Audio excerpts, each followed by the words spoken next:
Good morning. आप सभी प्यारे विद्यार्थियों का YouTube channel RDS coaching centre में बहुत बहुत स्वागत, बहुत बहुत अभिनंदन। बंधुओं, आज हम लोग बिहार बोर्ड द्वारा जो प्रकाशित किया गया मॉडल सेट है क्लास 10th के लिए, उस पर चर्चा करने वाले हैं। और मैं आप सबको एक बार फिर से विश्वास दिला दूं कि अगर जो ये सेशन आज जो हम लोग लेकर के आए हैं, इस सेशन में जिन प्रश्नों का हम बात करने वाले हैं बिल्कुल आपके लिए बहुत ही आवश्यक है। हमने देखा कि बिहार बोर्ड ने इसको जब जारी किया अपने सरकारी वेबसाइट पर, मुझे लगा हो सकता है कहीं फर्जी होगा, लेकिन जब हमने इस प्रश्नों को देखा तो मुझे लगा कि बिल्कुल इसी प्रकार के प्रश्न बोर्ड एग्जाम में पूछे जाते हैं। मुझे इस प्रश्नों पर बहुत विश्वास है। 100 ऑब्जेक्टिव प्रश्न इसमें जो दिए गए हैं, जो आप पीछे देख पा रहे हैं, इसमें से लगभग मान के चलिए कि आपका 40 प्रश्न बिल्कुल हूबहू ऐसे होने की संभावना है। तो अतः मैं आप सबसे एक बार फिर से निवेदन करना चाहूँगा कि आप सब इस सेशन को बिल्कुल भी मत मिस करिएगा। बहुत अच्छा सेशन होगा। ध्यान लगा करके एक प्रश्न को अगर एक बार में आप नहीं समझ पाएँ तो 2 बार 4 बार वीडियो रोक कर जरूर देखिएगा। तो आइए इन्हीं आग्रह के साथ हम इस क्लास की शुरुआत करते हैं। यहाँ पर जैसा कि आप सब देख पा रहे हो, कुल प्रश्नों की संख्या यहाँ पर लिखा हुआ है। जैसा कि अगर आप देख पा रहे हो तो 100 + 30 + 8 = 138। इसका मतलब ये हुआ कि आपसे जो प्रश्न पूछे जाएंगे, टोटल नंबर ऑफ क्वेश्चन 138 होगा, जिसमें 100 प्रश्न जिसमें 4 विकल्प दिए होते हैं, वैसे प्रश्न ऑब्जेक्टिव टाइप क्वेश्चन बोलते हैं, जिसमें से 50 का जवाब देना होगा। 30 प्रश्न जो आपसे 2 नंबर वाले पूछे जाएंगे, जिसमें से आपको 15 प्रश्नों का जवाब देने होंगे, और 8 प्रश्न जो कि 5 नंबर वाले प्रश्न होंगे, जिसमें से आपको 4 प्रश्नों के जवाब देने होंगे। और इस प्रकार से 138 क्वेश्चन रहेगा, जिसमें से आपको 50% प्रश्नों के ही जवाब देने हैं। और ये बात तो आप पहले से भी जान ही रहे होंगे। आइए हम सीधे प्रश्न पर आते हैं, और एकदम शानदार सा क्वेश्चन है। और प्रश्न देख करके मुझे लगा कि इस प्रश्नों को मुझे YouTube पर जरूर देना चाहिए, क्योंकि इस प्रश्नों को देखने के बाद मुझे काफी विश्वास हुआ कि ऐसे ही प्रश्न परीक्षा में आजकल पूछे जा रहे हैं। अगर आप देख पा रहे हो, यहां पर लिखा हुआ है P/Q के रूप में 0.41 इस पर रेकडिंग है को लिखा जा सकता है। इन प्रश्नों से पहले आप वह हर तरह का क्वेश्चन जो इस प्रकार से आ सकता है उसको आप देख लीजिए। आप एक बात बताइए, शायद आपको याद हो, पहले हमने इसको पढ़ाया हो। यहां देखिए, अगर प्रश्न ऐसे लिखे आ जाए 0.2 पर रेकडिंग, अगर ऐसा प्रश्न आ जाए तो इसको हम लोग लिखते हैं 2/9। इसका मतलब हुआ कि जिस प्रश्नों पर रेकडिंग है उसको लिख दिया, और जितने प्रश्नों पर रेकडिंग है उतना 9 लिख दिया। अगर उसी प्रकार से ऐसे होता 0.21 पर रेकडिंग, इसका मतलब होता है 2-1, और दोनों प्रश्नों पर रेकडिंग है, इसलिए यहां पर हम लिखेंगे 2-9, और फिर इसको आप कटा सकते हो और ऑप्शन ढूंढ सकते हैं। अगर ऐसा होता 0.21 जिसमें केवल 1 पर रेकडिंग, तो इसको ऐसे लिखा जाता है, पहले आप 21 लिखेंगे, जिन प्रश्नों पर रेकडिंग नहीं है उसको आप घटा लेंगे, और जिन प्रश्नों पर रेकडिंग है यानी 1 अंक पर रेकडिंग है तो 1 9 रखिएगा, और 1 पर रेकडिंग नहीं इसलिए 1 0 करिएगा। 21 में से 2 घटाइएगा, 19/90। अगर कटने वाला है तो कटाओ, नहीं तो ठीक बात है। इस तरह से ऐसे प्रश्नों को हल किया जाता है। और जो एक प्रश्न इसमें दिया है, हम उसकी बात अगर कर ले तो यह लिखा हुआ है 0.41 पर रेकडिंग। तो आप ऐसे करो इसको, 0.41 पर रेकडिंग, तो आप लिखो 41 बटा में दोनों पर रेकडिंग है तो 9 लिखो, यानी 41/9 99। और आप देख पा रहे होंगे कि इनका आंसर कौन होगा, सी नंबर। बहुत बढ़िया प्रश्न है। अभी आगे जब आप प्रश्नों को देखेंगे तो आपको स्पष्ट पता चलेगा कि ऐसे प्रश्न बोर्ड एग्जाम में पूछे जाते हैं। हमने पिछले कई वर्षों से बोर्ड के एग्जाम के प्रश्नों को देखा है और जिससे मेरा अनुभव कहता है कि ऐसे प्रश्न परीक्षा में पूछे जाते हैं जैसा प्रश्न इस सेट में दिया है, इस मॉडल सेट में जैसे प्रश्नों का जिक्र किया गया है। आइए हम आगे बात करते हैं दूसरे प्रश्न का। दूसरा प्रश्न आप देखिए, दूसरे प्रश्न में लिखा हुआ है, हाँ देखेंगे, दूसरे प्रश्न है निम्नलिखित में कौन अपरिमेय संख्या है। निम्नलिखित में कौन अपरिमेय संख्या है।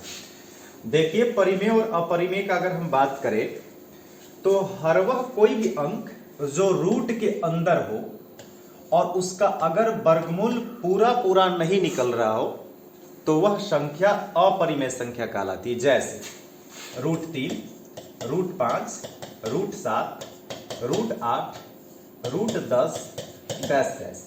लेकिन अलग से एक बात आप और याद रखिए कि पाई भी अपरिमेय संख्या होती है, लेकिन पाई का ही मान 22/7 परिमेय होता है।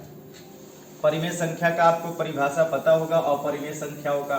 वैसी संख्या जो p/q के रूप में लिखी जा सके उसे परिमेय संख्या कहते हैं। वैसी संख्या जिसको p/q के फॉर्म में नहीं लिखा जा सके उसे अपरिमेय संख्या कहते हैं। देखिएगा, तो पहले आप बताओ 9, हमने कहा कि अगर उसका वर्गमूल निकल जाता है तो परिमेय संख्या होगा। तो √9 का वर्गमूल निकलेगा क्या, 3, इसलिए परिमेय संख्या। और हमको ढूंढना अपरिमेय संख्या। देखो यहाँ पर √16 का भी वर्गमूल 4 होता है, यहाँ पर 25 का वर्गमूल 5 होता है। 8 के वर्गमूल पूरे पूरे नहीं निकलते। अगर 8 का हम वर्गमूल निकालने का प्रयास भी करें तो ऐसे निकालेंगे कि 4 का वर्गमूल 2 और √2 हो जाएगा। 2 √2 यानी कि इसका पूरा पूरा वर्गमूल नहीं निकल पा रहा है और इसलिए यह आंसर हो गया आपका अपरिमेय संख्या। आगे बढ़ते हैं। यहां पर देखिए क्वेश्चन है बहुपद 6x - 21 का शून्य ज्ञात करें। बहुत बढ़िया क्वेश्चन है।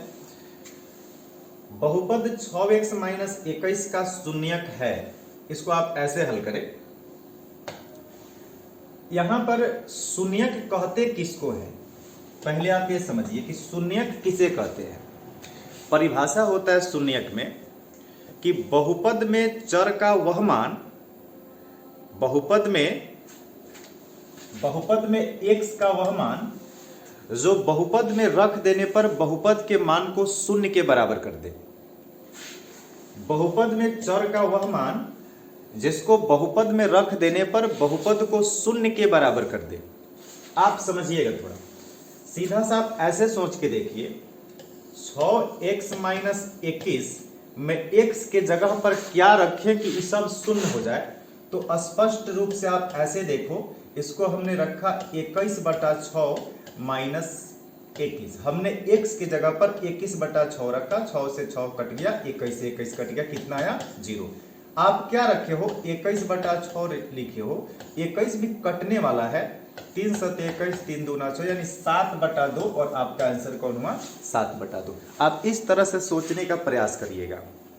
शून्यक का मतलब होता है बहुपद में चर का वह मान जो बहुपद में प्रतिस्थापित करने पर बहुपद के मान को शून्य के बराबर कर दे, उसे ही बहुपद का शून्यक कहते हैं। और इसमें आप स्पष्ट देख पा रहे हो कि अगर यहां पर हम 7/2 लिख देते हैं, 6 × 7/2 - 21, तो देखो 2 × 3 = 6, 7 × 3 = 21, तो कितना हो गया 0। इसलिए यहां पर इस बहुपद का शून्यक 7/2 हुआ। लेकिन और जो जैसे आप प्रश्न को हल करते हो, अगर ऐसे आप नहीं ढूंढ पाते हो तब आप ऐसे देखेंगे, 6x - 21 = 0 कर दो। 6x बराबर उधर जाकर के 21 हुआ, x बराबर 21/6 हो जाएगा। 3 × 2 = 6, 3 × 7 = 21, x बराबर 7/2 और यही x बराबर 7/2 आंसर कौन हुआ ए नंबर। तो ऐसे प्रश्नों को आप हल करिएगा। चलिए आगे बढ़ते हैं। आगे देखिए x square minus 100x plus 25 का घात है। देखिए बहुपद के सबसे बड़े घात को बहुपद की घात कहते हैं। इसमें सबसे बड़ा घात कितना 2 है, तो इसकी घात कितनी है 2। ये तो एकदम बिल्कुल साधारण सा क्वेश्चन है। देखिए आगे जो प्रश्न कुछ मुझे इसमें दिखा है वह प्रश्न अभी थोड़ा सा आना शेष है। बहुत शानदार प्रश्न है। यूं कहे तो इस सेशन को बिल्कुल रसोगुल्ला सेशन कह सकते हैं। और आप सब कोशिश करिए कि इन सभी प्रश्नों को आप सब बनाएं। इसका टेलीग्राम में इसका PDF मैं आज डाल दूंगा। YouTube पर क्लास हम लेने के लिए आज सुबह में आए हैं, जो अभी क्लास ले रहे हैं, लेकिन YouTube पर हम किसी कारणवश लाइव नहीं हो पाए हैं, इसलिए आज हमको ऑफलाइन क्लास ले रहे हैं, जिसका वीडियो हम दोपहर में तो डाल ही देंगे। और जो आप देखेंगे आप आज इसको देखिए। 5 नंबर क्वेश्चन है, निम्नलिखित में से कौन द्विघात समीकरण है। निम्नलिखित में कौन द्विघात समीकरण है। बहुत बढ़िया क्वेश्चन। देखिए पहले अगर द्विघात समीकरण का बात करें, थोड़ा सा पहले बहुपद समझिए। हम लोग पढ़े थे ये जिस बहुपद का घात 2 हो उसे द्विघात बहुपद, अगर घात 1 हो तो रैखिक बहुपद, अगर घात 3 हो तो त्रिघात बहुपद। तो बस इस बहुपद में हमको पहचानना है कि इसमें घात 1 है कि 2 है कि 3 है। द्विघात समीकरण कौन द्विघात समीकरण है, इसमें से चारों में से हमको घात पहचाना है कि किसका घात 2 है। देखिए आपको तो स्पष्ट दिख रहा है कि सर इसका घात 2 है, लेकिन जब कोई भी समीकरण में या बहुपद में कोई चर जब रूट के अंदर हो तो उसको तो छोड़ ही देना है। फिर से सुनिए, बहुपद होने के 4 रूल्स बताए थे, जिसमें से कुछ प्रमुख सुनिए। अगर चर रूट के अंदर हो तो वह बहुपद नहीं होगा। हालांकि प्रश्न या समीकरण से है, सेम बनेगा। अगर कोई बहुपद में कोई चर जैसे ABCD XYZ जो बोलते हैं, अगर x कहीं रूट के अंदर दिख जाए तो कहना कि बहुपद नहीं है। अगर कहीं चर हर के जगह पर दिख जाए ऐसे 1/x तो बोलना है बहुपद नहीं है। और अगर किसी चर का घात भिन्न के रूप में ऐसे दिख जाए 1/2 3/2 तो बोलना है बहुपद नहीं है। तो आप देखो इसमें वही एक रूल कि आप इसमें तो चर जो है रूट के अंदर आ गया तो ये तो बहुपद नहीं है, मतलब घात इसका 2 देखना ठीक नहीं है। इस समीकरण में नहीं लेना है, द्विघात में नहीं होगा। यहां पर तो 3 है, a माइनस बी का होल क्यों करोगे तो 3 आवे करेगा। यहां भी 3 है, इस पर थोड़ा सा देख लेते हैं। देखो यहां पर x प्लस 1 यानी a प्लस बी का whole square, a square plus 2ab plus B square, इधर 2x प्लस 1 करोगे, 2x से 2x को कटा दीजिएगा, इधर x स्क्वायर साफ साफ बचेगा। इसलिए यही है द्विघात समीकरण। C नंबर x प्लस 1 का होल स्क्वायर बराबर 2 इंटू एक्स प्लस 1। तो ऐसे प्रश्नों में आपको बस घात पहचानने हैं। बहुत आसान सा प्रश्न है, बहुत बेसिक सा क्वेश्चन है। हाँ यह क्वेश्चन देखिए थोड़ा सा बढ़िया वाला क्वेश्चन मुझे ही लगा। ये क्वेश्चन थोड़ा सा ठीक लगा। हमने पिछले कई वर्षों से देखा है कि बोर्ड बीच बीच में ऐसे प्रश्न पूछ लेता है और जिस पर विद्यार्थी गलती कर बैठते हैं, वो कंसेप्ट वो पढ़े होते हैं फिर भी थोड़ा सा गलती कर लेते हैं। तो इस पर थोड़ा सा आप ध्यान दीजिएगा। देखिए इसमें पूछा क्या है, मौसा। तो मौसा जब हम लोगों ने पहले चैप्टर में पढ़ा था तो मौसा का रूल यह था कि जब हम गुणनखंड विधि से निकाल रहे होते हैं तो उसमें हमने बताया था कि मिले से मौसा का मतलब मौसा जो सबों में कॉमन हो, सब में कॉमन हो मौसा। और उसमें पूछा जाता है घात बड़ा लेना है कि छोटा, तो छोटे घात को कॉमन करना है। अगर आप छोटे घात को कॉमन करते हैं तो मौसा, और बड़े घात को कॉमन करके क्वेश्चन को बनाते हैं तब होता था लसा, लघुत्तम। देखिए इसमें MQ प्लस n स्क्वायर और m स्क्वायर n स्क्वायर का मौसा है। आप दोनों में ऐसे देखिए, ये दो ठो कोई संख्या लिखा उन दोनों में कॉमन निकालते हैं। तो मौसा में पहले आप याद रखना छोटा घात कॉमन करते हैं। तो m का पावर 3 है, m का पावर 2 है, तो छोटा घात कॉमन करिए तो m का पावर 2, n का पावर 2 है, n का पावर 2 है, कॉमन करिए n का पावर 2। और वही मौसा होता है जो दोनों में कॉमन हो, और इसलिए हमारा आंसर आ गया एम स्क्वायर और N square. C number answer हुआ। एक इसको समझने के लिए एक दूसरा हम एग्जाम्पल दिखा देते हैं आपको। ऐसे देखिए, अगर हम लिख रहे हैं 8 और 16 का हम निकालना चाहते हैं मौसा, तो बताओ पहले 8 में क्या हुआ, 2 का पावर 3 और 16 में हुआ 2 का पावर 4। अब बताइए इसमें मौसा निकालना है, तो मौसा में 2 तो दोनों में, लेकिन कौन सा घात वाला कॉमन करे, तो याद रखना मौसा में छोटा घात कॉमन करना है, 2 का पावर 3। 2 के पावर 3, 2 दूना 4 दूना 8, 2 के पावर 4, 2 दूना 4 दूना 8 दूना 16, ऐसे लिखे है। तो इसमें छोटा घात कॉमन करना है, यानी 2 का पावर 3, और 2 के पावर 3 का मतलब क्या होता है 8, तो इसका 2 का पावर 3। तो याद रखिएगा मौसा में छोटा घात कॉमन करते हैं और लौसा में बड़ा घात कॉमन करते हैं। अगर केवल कॉमन लेने की बात आपसे पूछ लिया जाए तो आप याद रखिए HCF में छोटा घात कॉमन लेना है, LCM में बड़ा घात कॉमन लेना है। तरीका हमने आपको पहले बताया था, मिले से मौसा, न मिले से लौसा, अर्थात तो उसके कुछ रूल्स है, जिसमें नहीं मिलता उसे भी लेना होता है। आगे बढ़िए, आपको यहाँ पर छोटा घात कॉमन करने के तरीका से मौसा समझ में आया होगा। छोटा घात करना है, एम क्यू है, एम स्क्वायर है, छोटा घात दोनों में कौन है, एम स्क्वायर। एन स्क्वायर है, एन स्क्वायर है, तो ये तो बराबर है, और एम स्क्वायर एन स्क्वायर क्या हुआ आपका। आगे बढ़ते हैं, क्वेश्चन नंबर कितना है, 7 नंबर है। 7 नंबर, बढ़िया क्वेश्चन। देखिए ऐसे सब प्रश्न टोटल के टोटल प्रश्न आपके BTC जो बुक है उसी से है, लेकिन कुछ थोड़ा थोड़ा सा इसमें अलग अलग करके देखा है, जिसको हमें प्रैक्टिस करने की आवश्यकता है। आप बताइए, इन प्रश्नों के लिए आपने फॉर्मूला जरूर पढ़ा होगा, दो संख्याओं का गुणनफल बराबर लौसा गुने मौसा। याद करिए, हमने आपको बताया है RDS मैथमेटिकल फार्मूला किताब में भी सब लिखा हुआ है, दो संख्याओं का गुणनफल बराबर लौसा गुने मौसा, एक फार्मूला है, हम उसी का यूज करते हैं। दो संख्याओं का गुणनफल, तो इसमें संख्या कौन है, a और 18 का लौसा 36 है, a और 18 का मौसा 2 है, a और 18 यही ना दो संख्या, तो दो संख्याओं का गुणनफल बराबर लौसा गुने मौसा।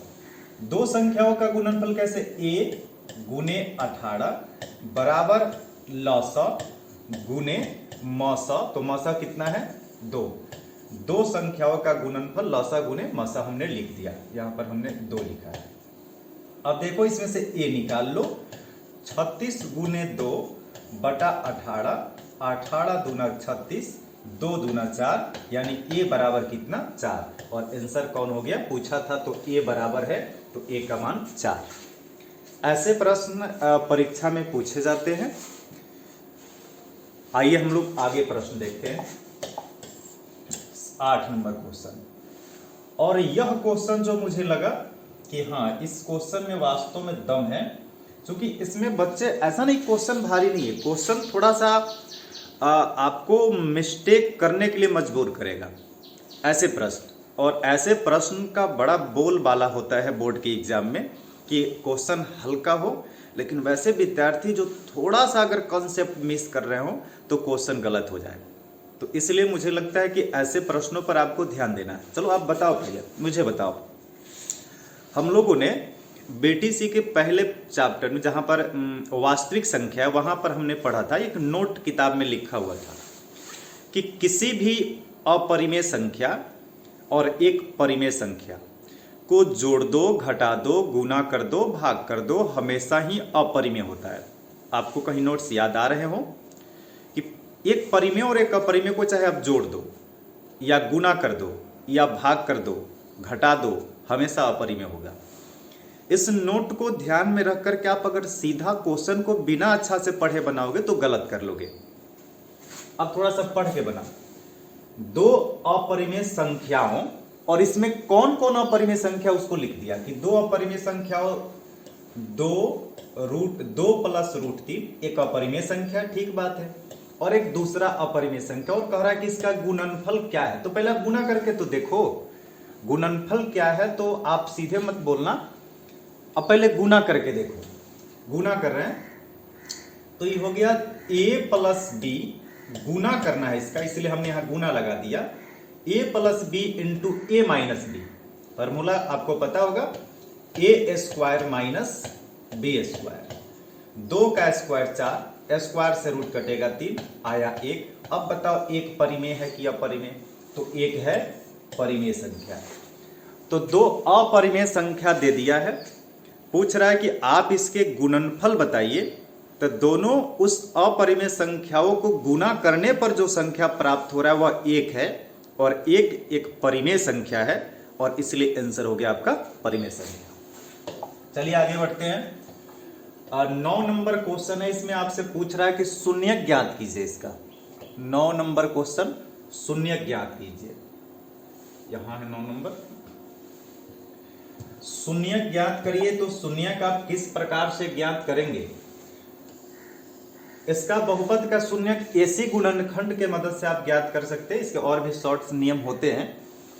पहले आप क्या करोगे, एक्स स्क्वायर, अगर 20 को 2 पार्ट करेगा तो 5 गुने 4 तो लिखना पड़ेगा, प्लस बड़े गुणनखंडों के साथ बीच का चिन्ह, छोटे के साथ चिन्ह बदल के लिखते हैं। ऐसी गुणनखंड आपको पता होना चाहिए।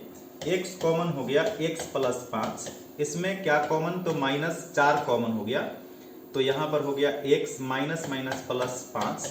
दोनों में हम क्या करें, x प्लस 5 तो दोनों में ही है, तो x माइनस 4 बराबर, अगर 0 करोगे तो एक बार x प्लस 5 बराबर 0, तो x बराबर माइनस 5, और x माइनस 4 बराबर 0, तो x बराबर 4।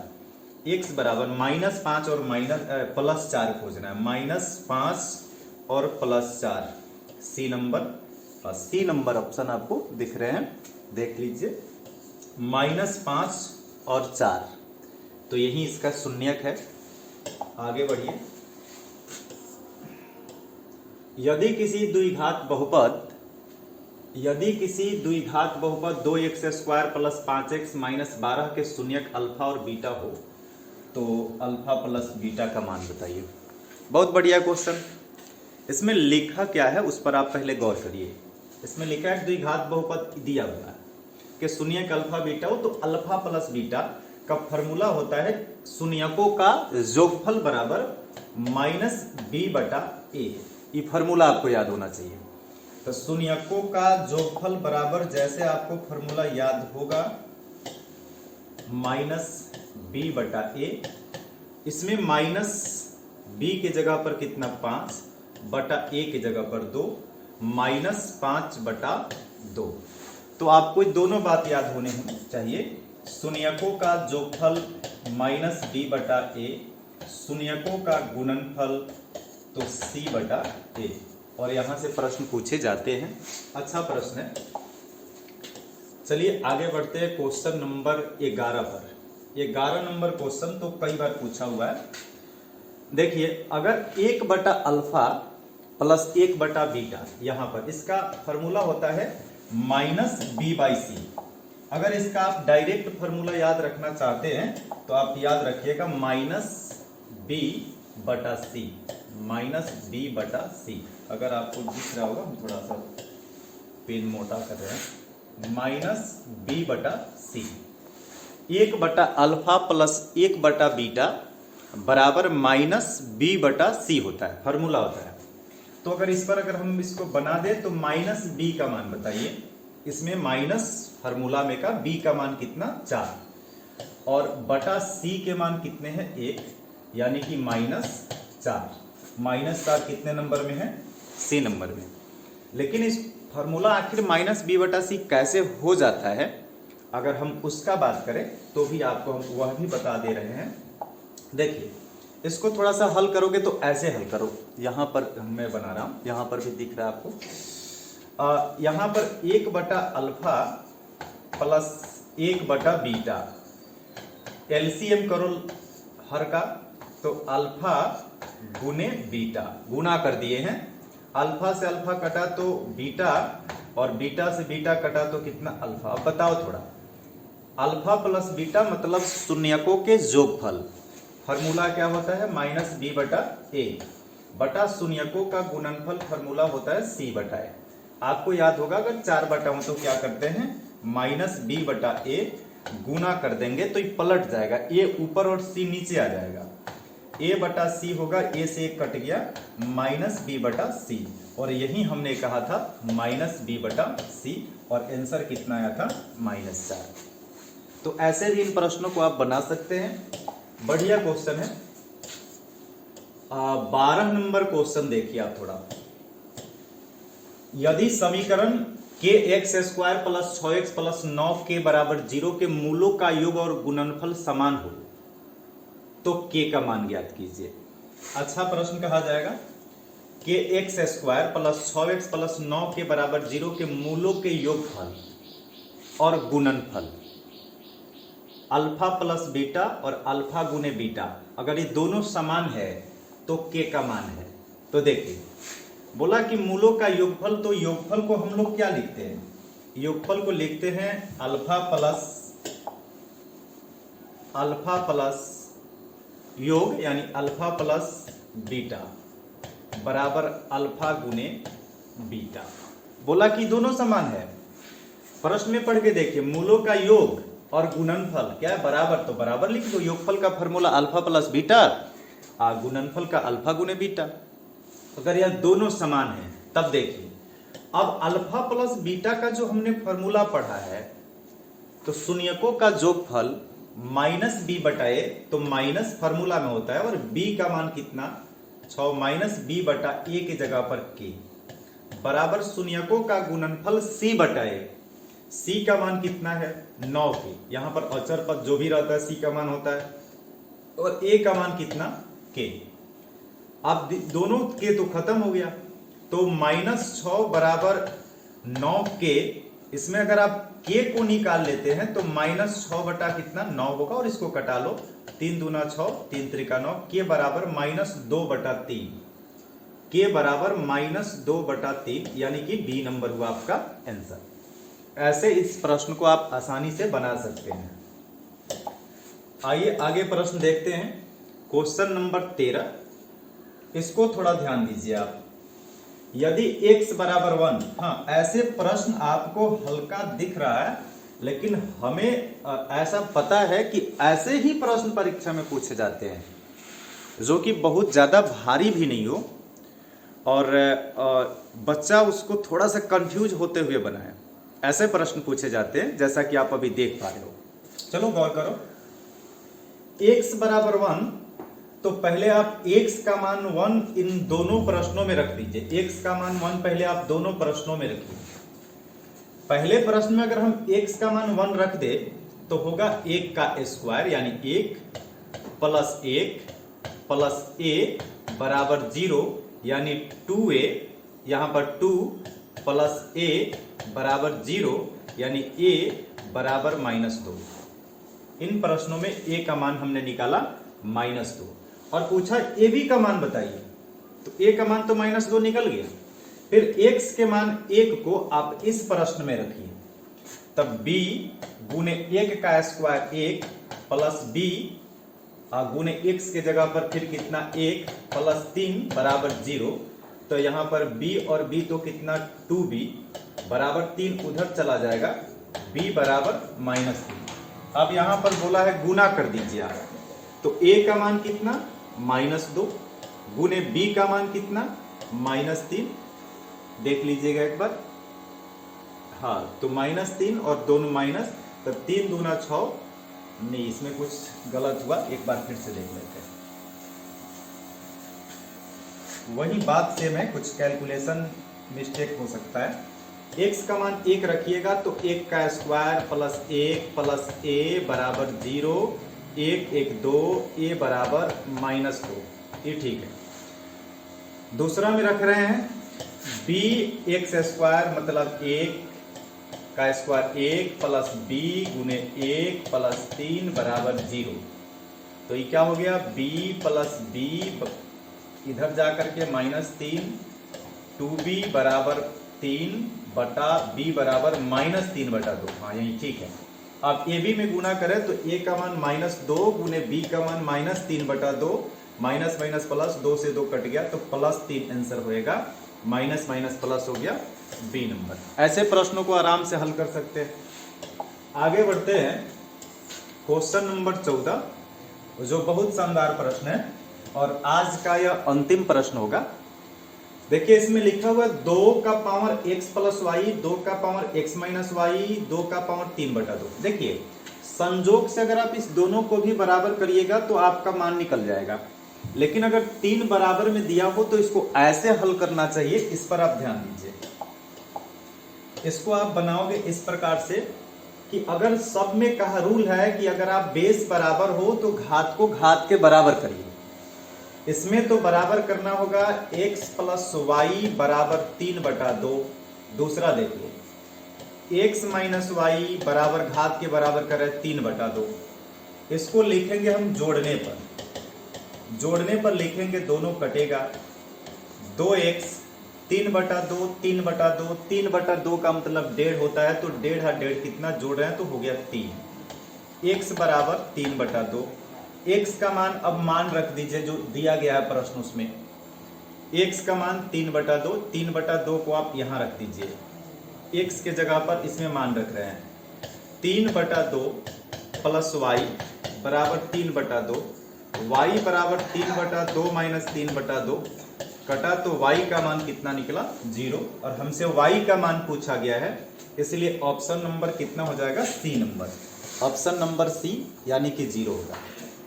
तो ऐसे प्रश्नों को आप आसानी से हल कर सकते हैं। जैसा कि अभी आप सब देख रहे थे, यह बिहार बोर्ड द्वारा जारी किया गया मॉडल सेट था और हम लोग आज से ही इसको चालू किए हैं। अगले क्लास में संभवतः हम लोग लाइव क्लास लेने का आज ही सोचे थे, लेकिन किसी कारणवश नहीं हो पाया। तो आज शाम से अर्थात शाम 5:30 बजे से, करीब 5-7 मिनट देर हो सकता है, 5:30 बजे शाम में हम लोग लाइव क्लास इसका 15 नंबर क्वेश्चन से लेंगे। तो आप सबसे निवेदन होगा कि आप सब लाइव क्लास में जुड़िए और इसको समझिए। और आज के लिए इतना ही। धन्यवाद। हंसते रहिए, मुस्कुराते रहिए, पढ़ते रहिए।